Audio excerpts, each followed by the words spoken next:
Welcome to This Explainer. I am absolutely thrilled to have you here today. If you're planning an international trip, you already know that applying for a US passport can feel, well, a bit like navigating a giant maze of government jargon, strict rules, and hidden requirements. But don't worry, because we're going to conquer this bureaucratic quest together. I've dug through all the latest 2026 guidelines, and I'm going to break down the entire process into clear, manageable steps. By the time we wrap up, you'll have a foolproof roadmap to getting that shiny blue book in your hands completely stress-free. Will a simple mistake delay your trip? It's the question every traveler dreads, right? The reality of the passport process is that one wrong checkbox, an incorrect document, or a slightly off photo can cause your application to be delayed for weeks or even rejected entirely. And when you've got non-refundable flights and hotels already booked, those delays can absolutely ruin your upcoming travel plans. Our goal today is to make sure you get it right the very first time, avoiding all those common traps that snag so many applicants. Okay, let's dive into this. Here's our roadmap to demystify the process. First, the Form DS-11 rulebook. Second, proving your identity. Third, passing the photo test. Fourth, navigating the 2 fees. And fifth, booking and expediting. Let's kick things off with step 1 of our quest, the Form DS-11 rulebook. First things first, you've got to make sure you're actually filling out the correct paperwork. The government uses 2 primary forms for this: Form DS-11 and Form DS-82. Now, if you qualify for a standard adult renewal, you're in luck. You can just use the DS-82 to apply by mail or online. But if you're applying for your very first U.S. passport, if you're applying for a minor under the age of 16, or if your previous passport was lost, stolen, or severely damaged, you must use Form DS-11. And here's the kicker: Form DS-11 always requires an in-person appointment. Let's look at this number, 15, because it trips up a lot of people. If your previous passport was issued more than 15 years ago, you can't just renew it through the mail. You have to start over with Form DS-11. The exact same rule applies if your previous passport was issued to you when you were under 16. In both of those cases, the government essentially treats you like a brand new applicant, so that in-person DS-11 becomes mandatory. All right, trap warning. Listen closely, because this is a crucial rule I cannot emphasize enough. Do not sign Form DS-11 until you are standing right in front of the acceptance agent. You'll fill out your DS-11 using the State Department's online form filler tool, and you'll print it out single-sided. But whatever you do, keep your pen away from that signature line. You must sign the document live, under oath, in front of the postal or acceptance officer at your appointment. If you sign it at home, they will literally make you fill out a brand new form on the spot. Now that we've got the form sorted out, let's move right along to Section 2, proving your identity. For this step, you have to present an original or certified physical copy of specific documents to prove your U.S. citizenship. A U.S. birth certificate issued by the city, county, or state is the standard go-to. And just a quick aside, leave your cute little hospital souvenir certificate with the baby footprints at home. The government absolutely will not accept that. You can also use a consular report of birth abroad, a certificate of naturalization or citizenship, or an undamaged, full-validity U.S. passport, even if it happens to be expired. And a photocopy.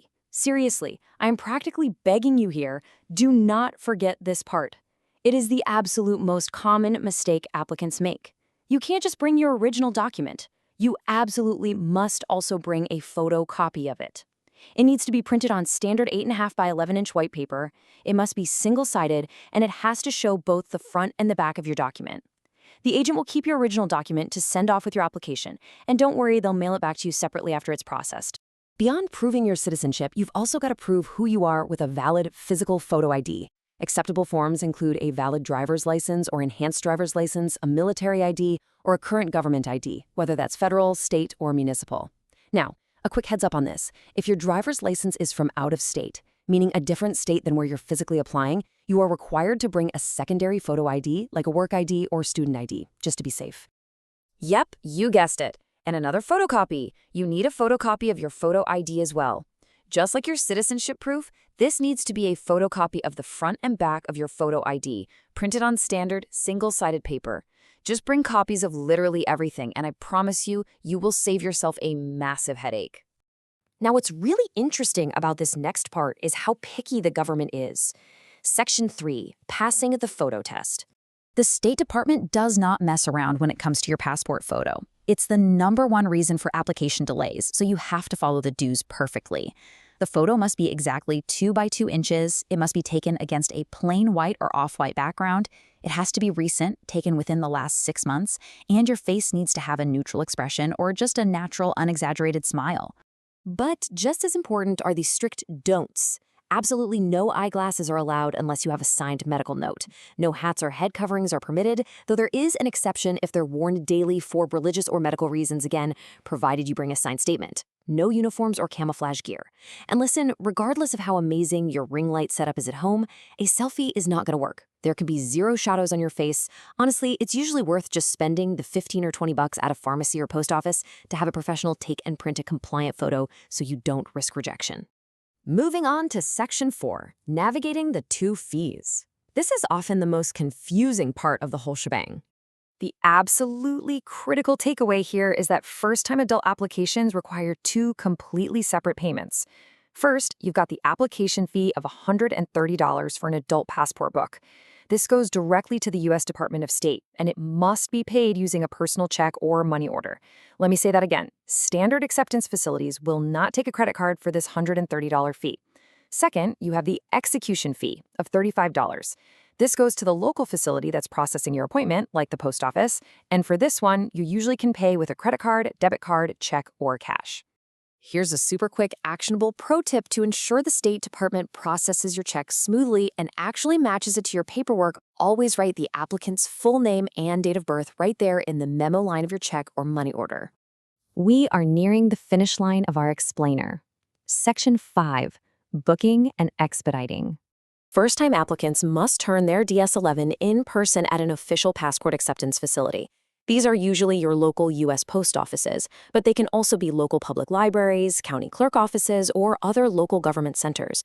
Now, because everyone wants to travel right now, these locations can fill up weeks in advance. So you really want to search for facilities near your zip code online and book that appointment as early as possible. Once you finally hand over those documents, how long does it actually take? Well, routine processing usually takes about 4 to 6 weeks. But if you need it faster, you can opt for expedited processing. This costs an additional $60, but it cuts your wait down significantly to about 2 to 3 weeks. You can also add 1 to 2 day return shipping for around $23.36 to get it mailed back to you even faster once it's officially printed. But what if you're in an absolute panic because your trip is right around the corner? That brings us to the magic number 14. If you have urgent travel booked and you are traveling within 14 days, you can actually bypass the standard facilities. You just call the National Passport Information Center to schedule an emergency appointment directly at a regional passport agency. And this brilliantly illustrates our ultimate master checklist. Before you walk out your door for your appointment, I highly encourage you to pause this explainer right here and verify your items. Number 1, your completed but unsigned Form DS-11. Number 2, your original proof of citizenship, plus that single-sided photocopy. Number 3, your valid photo ID, plus a photocopy of the front and back. Number 4, one strictly compliant passport photo. Number 5, your $130 check or money order for the State Department. And number 6, your payment method for the $35 execution fee. You did it. You now have the exact roadmap to confidently navigate the whole passport application process. You know exactly what to bring, what to copy, and what not to sign. You are fully prepared to conquer the bureaucracy and get that blue book. So the only question left for you is, where will your brand new passport take you first? Thanks for joining me for this explainer, and I wish you absolutely incredible and safe travels out there.